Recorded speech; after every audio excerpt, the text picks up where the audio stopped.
Hello everyone and welcome you all to my channel पढ़ लो। तो आज हम यहाँ पे देखो डेफिनेट इंटीग्रेशन का एक क्वेश्चन देखने वाले हैं। एक्चुअल में इसमें एक अच्छा कॉन्सेप्ट था, इसीलिए मैंने ये क्वेश्चन चूज किया आपके लिए। देखो जेईई मेन 2022 में 26 जुलाई शिफ्ट 2 में पूछा हुआ सवाल है और ये क्वेश्चन बेस्ड है एक रूल पे जिसको हम बोलते हैं जैक रूल। अच्छा, अब ये जैक रूल क्या है भाई? जैक रूल काम करता है पीरियोडिक फंक्शंस पे। अच्छा, पीरियोडिक फंक्शंस क्या? ऐसे फंक्शंस जो एक इंटरवल के बाद रिपीट करते हैं वैल्यू, उसको हम बोलते हैं पीरियोडिक फंक्शन। तो जहां पे भी पीरियोडिक फंक्शंस आपको दिखाना, आप ये जैक रूल लगा सकते हो। जैक रूल बोलता क्या?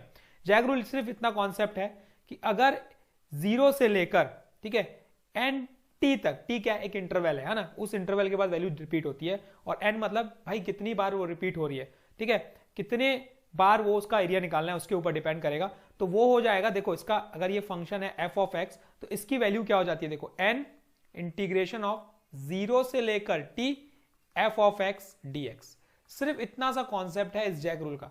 फॉर एग्जाम्पल समझते हैं हम लोग, एक कोई फंक्शन है सपोज, है ना, वो एक रिपीट कर रहा है अपने आप को एक इंटरवल के बाद। सपोज ये है ना, ये 0 हो गया, ये टी इंटरवल हो गया, ये 2t इंटरवल हो गया, ये 3t इंटरवल हो गया, ठीक है, ये हमारा 3t इंटरवल हो गया, ये हमारा 4t इंटरवल हो गया। तो ये एक्चुअल में क्या, t के बाद वो क्या हो रहा है, वैल्यू रिपीट हो रही है। अगर मुझे फॉर एग्जांपल 0 to 3t की वैल्यू निकालनी है, यहाँ पे एरिया निकालना है 0 to 3t का, तो हम क्या करेंगे भाई? एक का अगर आप निकाल लिए, सपोज इसका आपने एरिया निकाल लिया, तो भाई बाकी सबकी तो रिपीट ही होगी ना। तो होगा क्या भाई, n मतलब ये 3 थी, तो मतलब 3 बार किसका एरिया निकालना है, यहां से 0 से लेकर t तक, और जो भी फंक्शन है f ऑफ x। इतना कॉन्सेप्ट है और ये मुझे लगता है कि समझ में आ गया होगा कि बहुत इजी कॉन्सेप्ट है। जिस इंटरवल में रिपीट होती है वो समझ में आ गया कितनी बार रिपीट हो रही है। अगर सम मतलब क्या है, इंटीग्रेशन मतलब एरिया निकालना, तो अगर मुझे पूरा समीशन करना है 0 से लेकर 3t का, तो मैं 3 टाइम्स ऑफ 0 से लेकर t कर सकता हूं।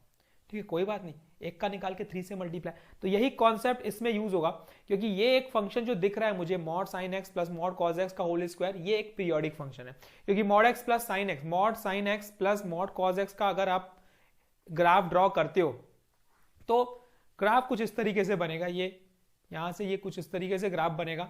अगर हम नोटिस करेंगे तो ये इस तरीके से कुछ ग्राफ बनता है इसका, ठीक है।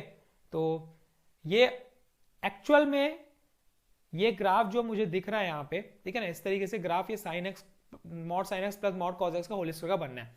तो अब कॉन्सेप्ट वही है, यहाँ पे देखो ये 0 to 2 पाई है, तो हमें सिर्फ करना इतना है, इस क्वेश्चन में सिर्फ करना इतना है, इस फॉर्मेट में चेंज करो। तो इसको थोड़ा सा चेंज करना पड़ेगा, 0 से लेकर साइन एक्स और कॉस एक्स का इंटरवल क्या है, मेन इंपॉर्टेंट है कि इंटरवल पता करना। तो इसका इंटरवल अगर हम देखेंगे तो 0 से लेकर यहाँ पे π/2 पे इसका इंटरवल है, 0 से लेकर π/2 तक का इसका इंटरवल है।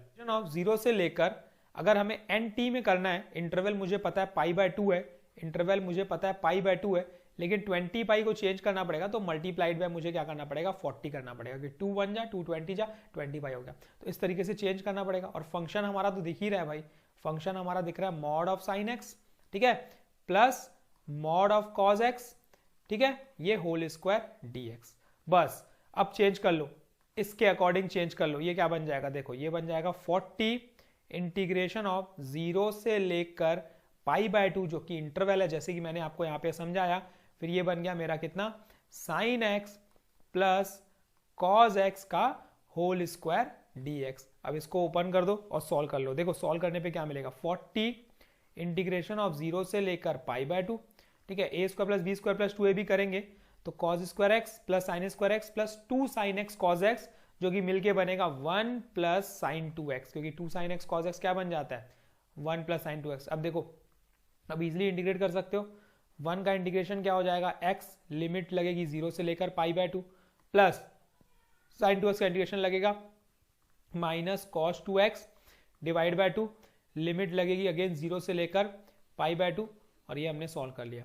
तो ये वैल्यू आ गई हमारी 40 इंटू यहाँ पे आ गया देखो π/2, ठीक है, और यहाँ पे वैल्यू आ जाएगी, माइनस को बाहर कर देते हैं, तो ये बन जाएगा हमारा कॉस ऑफ 2 पाई कैंसिल, मतलब कॉस 180, कॉस 180 की बात करोगे तो -1 होता है, तो ये हो जाएगा -1/2, ठीक है, बीच में साइन माइनस की, और जब 0 पुट करेंगे तो क्या आएगा, 0 cos 0 1, तो ये 1/2, ठीक, इतनी वैल्यू आने वाली है। तो ये सॉल्व कर देते हैं, 40 टाइम्स ऑफ π/2 माइनस माइनस ये प्लस हो जाएगा, और 1/2 1/2 1 हो जाएगा। तो यहाँ पे वैल्यू मिली मुझे, देखो ये, लेकिन लाना क्या है उस पर डिपेंड करता है। लाना हमें देखो इस फॉर्मेट में है, तो लाना इस फॉर्मेट में है, तो इसका मतलब हम एक काम कर सकते हैं, हम 2 को बाहर कर देते हैं। तो जैसे ही मैं 2 को बाहर करूंगा तो ये 40/2 हो जाएगा, ये बन जाएगा पाई, ये बन जाएगा पाई प्लस ये बन जाएगा 2। तो यहाँ पे वैल्यू मिल गई 20 टाइम्स